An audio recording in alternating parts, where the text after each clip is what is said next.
एक दफ़ा किसी गांव का चौधरी सौदा लेने शहर में आया तो देखा किसी जगह लोग एक वकील की बड़ी तारीफ कर रहे हैं कि वो तो 100 रुपये की एक एक बात बताता है और हजार हजार रुपये का एक एक नुक्ता समझाता है। चौधरी ने दिल में कहा, हम भी चलकर उसकी कोई बात सुन आए तो बहुत अच्छा होगा। ये सोचकर वो वकील के मकान पर पहुंचा और कहा, वकील साहब, मैंने तो आपकी बातों की बहुत तारीफ सुनी है, कोई बात मुझे भी सुना दीजिए। वकील ने कहा, हम तो एक बात की फीस एक अशरफी लिया करते हैं। ये सुनकर चौधरी का शौक और भी बढ़ा और उसने 15 रुपये निकालकर वकील साहब के सामने रख दिए। रुपये लेकर वकील साहब ने एक कागज के पुर्जे पर यह मिस्र लिख दिया, आज का काम न रखो कल पर।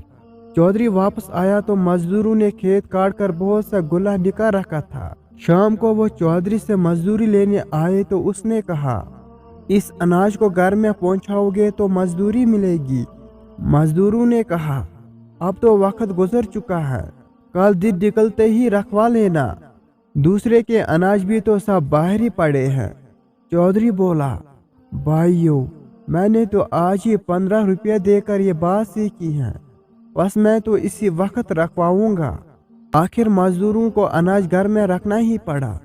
इत्तेफाक से उसी रात इस जोर की बारिश हुई कि सारे गांव वालों का गुल्ला पानी में बह गया या खराब होकर रह गया, मगर चौधरी का गुल्ला बिल्कुल बचा रहा और बेचते वक्त उसे इतना नफा हुआ कि एक अशरफी के बदले 20 अशरफियाँ वसूल हो गई।